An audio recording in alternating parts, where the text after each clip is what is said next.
Hey, welcome into the Mile High Football Podcast presented by Ideal Home Loans. Now, here's the theme of the podcast today. What you see is not what you're going to get. And I think about this roster and this roster construction as we're about 2 weeks away from training camp and what this roster will look like week one compared to what it looks like right now as we get ready to head into training camp. And there's a couple of adjustments that I think you're going to see made on this roster. Okay, so one is you have to understand when you're a new coach and you're revamping a culture and you're revamping a football team, you want some of your people in there. Not only from a coaching standpoint, but from a playing standpoint with guys that you know understand your system, guys that you've coached before, guys that you know fit your coaching style and will help you enhance your culture. So the reason I tell you this is don't get enamored and don't get too excited about some of the players on your football team right now because some of those guys won't be here. So let me focus on two different positions. Let me focus on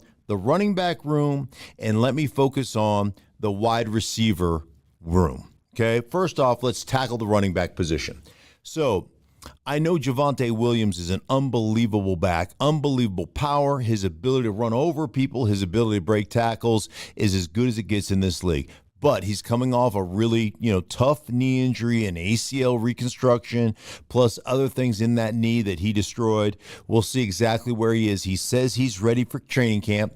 He has come out and said he's ready to go, and he feels like he's going to be 100%, but that's always a work in progress. They also went out and got Samaje Perine.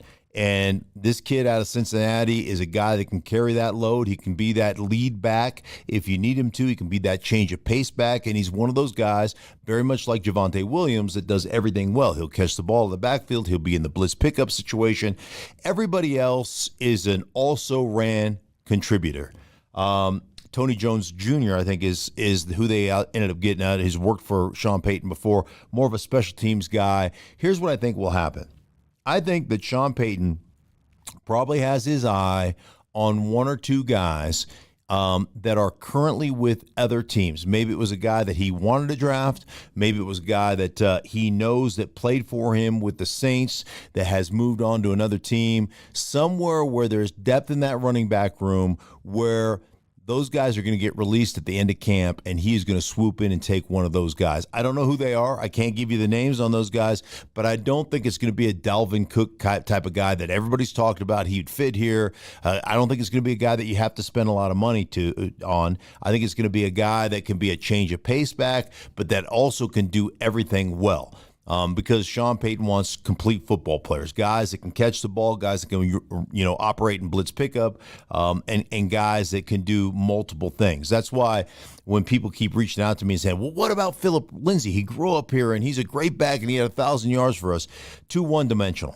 Not great in the passing game, not great in the blitz pickup game. I don't think that's a guy that Sean Payton would want on his roster as a backup running back. So I think you'll see what you start off with on this roster right now won't be what you end up with week one after training camp is over. So that's position number one. The second position I'd like to address is the wide receiver room.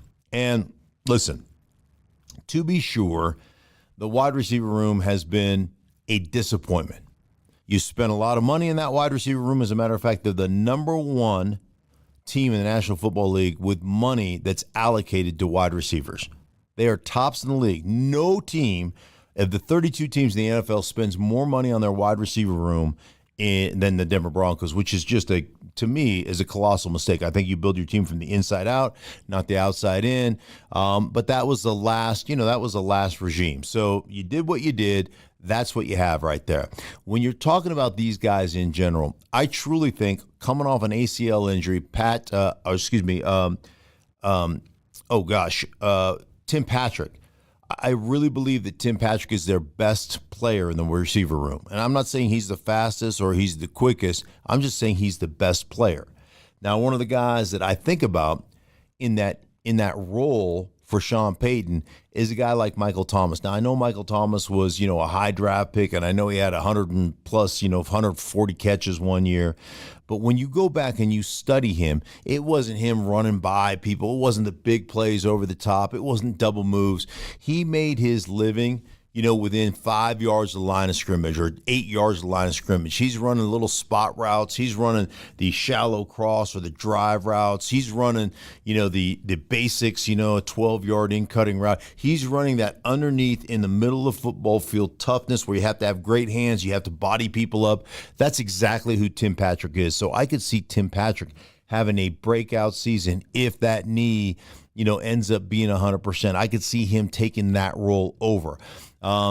You look at a guy like Jerry Jeudy, quickness, in and out of breaks. He's going to have to become more of a complete football player if he wants to continue with Sean Payton. He's going to have to do some of the dirty work stuff that in the past, I frankly feel like he hasn't been willing to do. So that's going to be an area of maturity, and we talk about building a culture, and we talk about increasing your abilities and gaining value as a football player. Those are things I think Jerry Jeudy is going to have to do.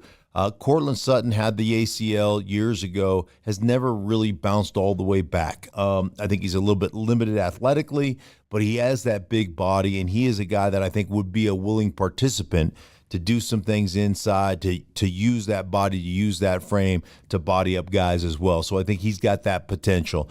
Then you've got KJ Hamler and the draft pick Marvin Mims, who are both speed guys. Here's one of my predictions sure to go wrong. That's 5 wide receivers that are going to be vying for time.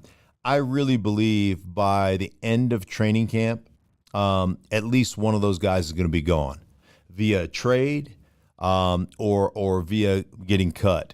One of those guys is going to be gone. And because one of my thought process here is when you keep wide receivers and you keep your team and you cut down your basic guys, you can't have 5 dudes that make your team that play wide receiver without at least one of them being a significant special teams guy, a guy that can cover kicks, a guy that can do some things for you on special teams. And none of those guys, in my mind, can play special teams for you. So now I don't know about Marvin Mims. He's a rookie. I don't know if he'll have a role as a returner, but you didn't draft him in the second round to have him covering kicks and doing those things. So I just don't think he's going to be that guy. So I think at least one of those guys in that receiver room are going to be gone.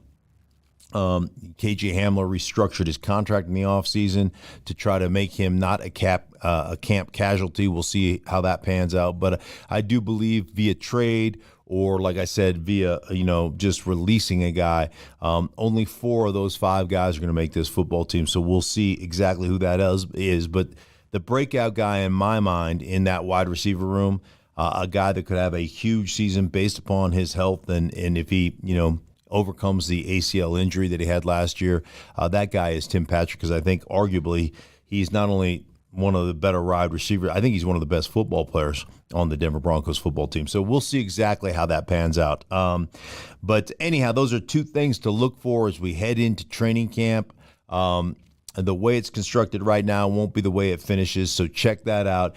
For everybody involved in the Mile High Football Podcast, thank you so much. Appreciate you guys. For Ideal Home Loans, thank you for the sponsorship. We appreciate you as well, and we'll be back with you guys later on next week.